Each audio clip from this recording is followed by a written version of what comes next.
Hello বন্ধুরা, কেমন আছো? আশা করি ভালো আছো। আবারও নিয়ে চলে এলাম নতুন ভিডিও। ভালো লাগলে লাইক কমেন্ট করবেন আর সব বন্ধুদের কাছে ভিডিওটা পুরোপুরি শেয়ার করে দেবেন। পুরোপুরি ভিডিওটা দেখবেন, টেনে টেনে দেখবেন না। যাই হোক, দেখতেই পাচ্ছ এখানে আমি ইঁচড় দিয়ে আর চিংড়ি মাছ দিয়ে কিভাবে করবেন সেটা একবার দেখে নিন। পুরোপুরি ভিডিওটা দেখবেন, তাহলে বুঝতে পারবেন, না হলে বুঝতে পারবেন না। যাই হোক, এখানে আমি ইঁচড় নিয়ে নিয়েছি অর্ধেকটা। অবশ্যই ইঁচড়টা অনেকটা বড়ই ছিল, যার কারণে আমি অর্ধেকটা ইঁচড় নিয়ে নিয়েছি। আর এখানে চিংড়ি মাছ নিয়েছি, দেখতেই পাচ্ছ চিংড়ি মাছগুলো বেশ বড় বড়। অবশ্য চিংড়ি মাছগুলো কিনে এনে দোকান থেকে ভালো করে ছাড়িয়ে নিয়েছি। ছাড়িয়ে নিয়ে চিংড়ি মাছের যে শিরাটা ছিল সেটাও ফেলে দিতে হবে। যাই হোক, সেটা আমি বেছে নিয়ে আমি বাটি করে তুলে রেখেছি। এবার আমি এখানে আলু দিয়ে দিয়েছি, দেখতেই পাচ্ছ 4টে আলু দিয়েছি, 2খানা পেঁয়াজ, একটা টমেটো, একটু রসুন আছে, কটা কাঁচা লঙ্কা আছে। আপনারা যেমন লঙ্কা খাবেন তেমন দিতে পারবেন, কোনো অসুবিধা নেই। যাই হোক, এগুলো আমি এখন ভালো করে কেটে কুটে নেব। এবার ইঁচড়টা ছালতে একটু টাইম লাগবে। যাই হোক, বটিতে আমি এখন তেল মাখিয়ে নেব ভালো করে। তেল মাখিয়ে নিয়ে আমি এখন ইঁচড়টা ছেড়ে নেব। এবার যাই হোক, আমি এখন কড়াই বসিয়ে দিয়েছি। এবার কড়াই বসিয়ে দিয়ে কড়াইতে আমি তেল দিয়েছি। তেলটাকে ভালো করে গরম করে নেব। তেলটাকে গরম করে নিয়ে অলরেডি তেলটা ভালো করে একটু গরম করে নিতে হবে। কড়াইটা যাতে না গরম হওয়া পর্যন্ত কোনো মাছ দেওয়া যাবে না। আর যত কড়াই গরম করবে দ্রুত মাছ ভাজা হয়ে যাবে। যাই হোক, আমি তেলের ভিতরে একটু লবণ দিয়ে দিলাম। এবার একটু হলুদ দিয়ে দেব অল্প করে। আমি চিংড়ি মাছে যেটি হোক আমি আজকে লবণ হলুদ মাখাইনি। অনেক সময় চিংড়ি মাছটাকে লবণ হলুদ মাখিয়ে রেখে দিই। মাখিয়ে রেখে দিলে তাড়াতাড়ি মাছটা ভালো লাগে খেতে। আজকে আমার হাতে টাইম ছিল না বলে চিংড়ি মাছটাকে আমি মাখাতে পারিনি। এবার লবণটা দিয়ে এখন আমি আলুটা ভেজে নেব। তেলের ভিতরে লবণ দিয়ে দিয়েছি অবশ্য। দিয়ে আলুটাকে আমি ভালো করে ভেজে নেব। একটু আলুটা লাল লাল করে ভেজে নিতে হবে অলরেডি। আর এভাবে আলুগুলো দিতে হবে, তেলের মধ্যে ডুমো ডুমো করে আলুগুলো কেটে নিতে হবে। অবশ্যই যে আমি ইঁচড়টা কেটে রেখেছিলাম সেটা আমি অলরেডি সিদ্ধ করে নিয়েছি কিছুটা প্রেসার কুকারে দিয়ে। অবশ্যই ইঁচড়টা বেশি ছিল না, আর কিন্তু ইঁচড়টা খেতে খুবই স্বাদই, যার জন্য ইঁচড়টা অনেকটা বড়ও ছিল সেই কারণে। যাই হোক, আমি আলুটাকে ভালো করে কেটে নিচ্ছি। কেটে নিয়ে এখন আমি ভালো করে ভাজা বসিয়ে দিয়েছি।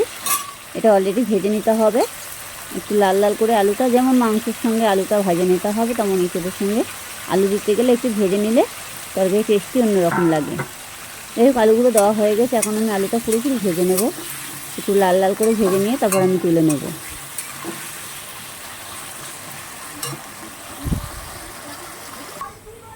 অলরেডি দেখতেই পাচ্ছ আমার আলুটা কত সুন্দরভাবে ভাজা হয়ে গেছে।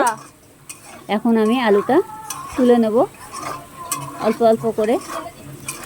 একটু হালকাভাবে নাড়াচাড়া দিতে হবে যাতে কড়াইতে লেগে না যায়, সেটুকু একটু খেয়াল রাখতে হবে। তেলটা কড়াইতে ঢেলে দিয়ে যা।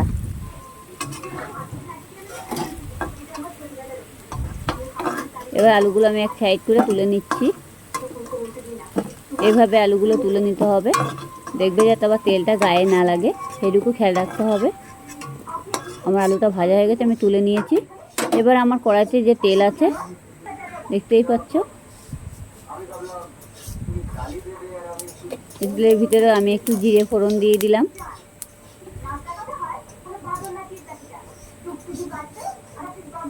এবার যে চিংড়ি মাছটা ছিল সেটা আমি দিয়ে দিয়েছি। অবশ্যই চিংড়ি মাছটা আজকে আমি লবণ হলুদ মাখাইনি, আমি খালি তেলের ভিতরে দিয়েই লবণ হলুদটা একবারে দিয়ে দেবো, যার জন্য আমি আর মাখাইনি। আমার হাতে টাইম ছিল না বলে। না, চিংড়ি মাছের ভিতরে লবণ হলুদ মাখিয়ে রেখে দিলে টেস্টি হয় একটু চিংড়ি মাছটা। যাই হোক, আমি একটু হলুদ দিয়ে দিচ্ছি। এবার একটু লবণ দিতে হবে হালকা পরিমাণে, যেমন মাছে নুন হলুদ মাখাও আর কি, সেই বুঝে তেলের মধ্যে দিয়েও ভাজে, অসুবিধা হবে না আশা করি, আরও সেটা ভালো লাগবে। যাই হোক, আমি এখন দিয়ে দিয়েছি। এটাকে অলরেডি ভালো করে ভেজে নিতে হবে, একটু নাড়তে হবে ভালোভাবে, যাতে লবণ হলুদটা চিংড়ি মাছের মধ্যে পুরোপুরি লেগে যায়। দেখেছো, এভাবে একটু নাড়াচাড়া দিতে হবে, দিয়ে চিংড়ি মাছটাকে এবার ভালো করে লাল লাল করে ভেজে নিতে হবে। কিন্তু অনাবরত একটু নাড়তে হবে যাতে পুড়ে না যায়, সেদিকে একটু খেয়াল রাখতে হবে। কিন্তু চিংড়ি মাছ দিয়ে ইঁচড় দিয়ে রান্না করলে খুবই স্বাদ হয়।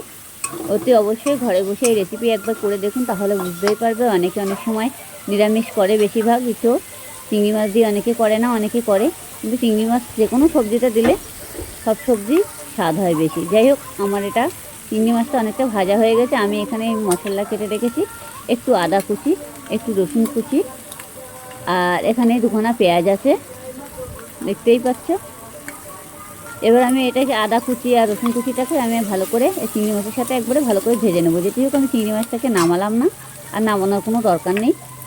এটাকে গ্যাস থেকে ছোটো করে কড়াইটাকে মানে ভালো করে করে দিতে হবে, দিয়ে চিংড়ি মাছটাকে ভালো করে ভেজে নিতে হবে। একদম পুরোপুরি মশলাটা পুরোপুরি চিংড়ি মাছের সাথে ভাজা হয়ে যাবে আর কি। এখানে আদা আর রসুন আমি আবারও বলছি এই চিংড়ি মাছের সাথে দিয়ে দিয়েছি। এবার আমি এখন পুরোটাই দিয়ে দিচ্ছি। কাঁচা লঙ্কা আছে, আপনারা যেমন লঙ্কা খাবেন তেমন দিতে পারবেন। আমার এখানে 4 পিস লঙ্কা দিয়েছি, আর এখানে 2খানা পেঁয়াজ আছে, 1খানা টমেটো আছে। এটাকে আমি এই চিংড়ি মাছের সাথে পুরোপুরি ভেজে নেব। এটাকে ভালো করে ভেজে নিতে হবে, পুরো লাল লাল করে ভেজে নিতে হবে এই চিংড়ি মাছের সাথে। চিংড়ি মাছটাও আরও বেশি ভাজা হয়ে যাবে, খেতেও টেস্টি লাগবে। দেখতেই পাচ্ছ। এখন আমি লবণ হলুদগুলো যেগুলো দেওয়ার সেগুলো আমি এই মশলার মধ্যে দিয়ে দেবো।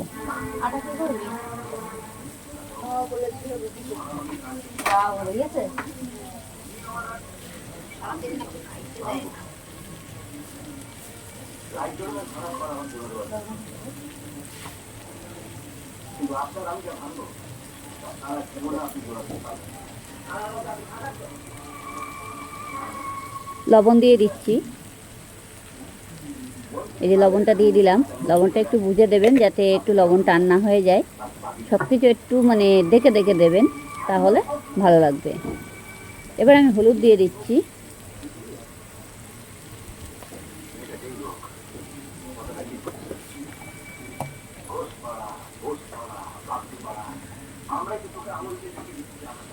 এবার জিরের গুঁড়ো দিলাম।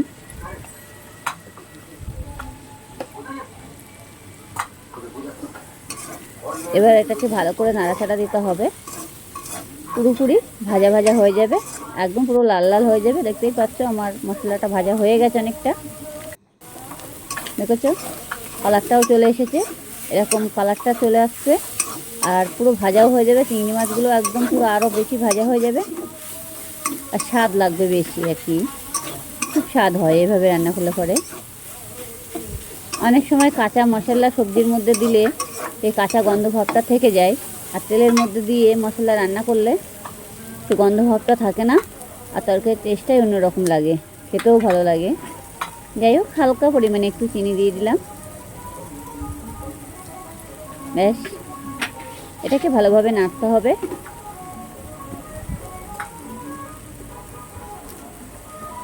একটু গরম মশলা দেবো এবার, এই যে দিয়ে দিলাম।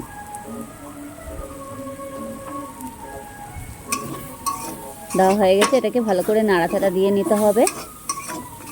এই ইঁচড়ের তরকারিটা এমনই লাগবে, পুরো মাংস তরকারি আর কেমন মাংস ছেড়ে ইঁচড় খেতে ইচ্ছে করবে, মানে পুরো মাংসের মতনই লাগবে। অতি অবশ্যই ঘরে বসে চেষ্টা করুন, তাহলে বুঝতে পারবেন।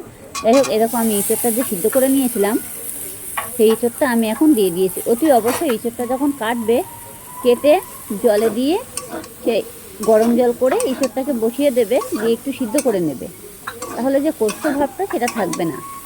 এটা তো সবাই জানে যে ইঁচড় একটু সিদ্ধ করে নিতে হয়, সিদ্ধ না করলে কিন্তু হবে না। যাই হোক, এখন আমি ভালো করে সিদ্ধ করে নিয়ে আমি এখন সবজিটা দিয়ে দিয়েছি, দেখতেই পাচ্ছ। এখন ভালো করে নাড়াচাড়া দিতে হবে, একটু পুরো লাল লাল করে ভেজে নিতে হবে। এবার যে আমার আলু ভাজা ছিল সেটা আমি দিয়ে দিচ্ছি, আলু ভাজাটা আমি দিয়ে দিলাম।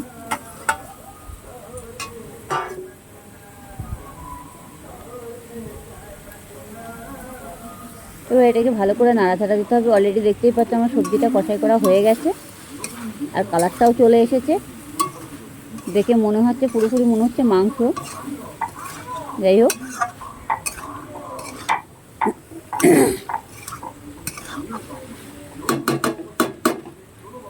দেখে নিয়েছো, এভাবে করবে তাহলে বুঝতে পারবে ইঁচড়ের স্বাদ কেমন হয়।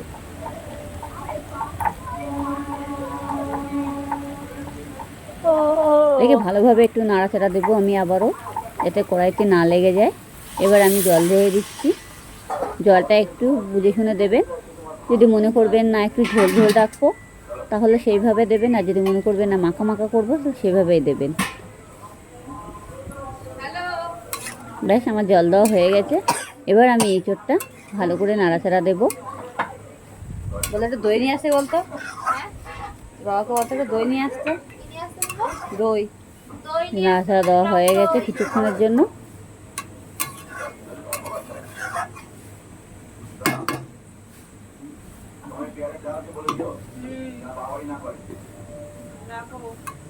তরকারিটা ফুটে না ওঠা পর্যন্ত নামানো যাবে না। যাই হোক, এখন আমি ভালো করে একটু ঢাকা দিয়ে দেব কিছুক্ষণের জন্য। কড়াইটাকে ভালো করে বসিয়ে নিলাম সোজা করে।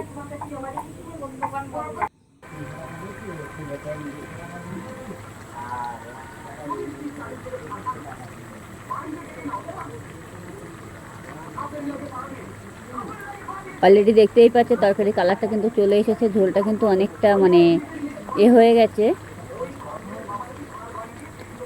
দেখতেই পাচ্ছ আমার তরকারিটা পুরোপুরি হয়ে গেছে। ভালো লাগলে লাইক কমেন্ট করতে ভুলবে না, কেমন?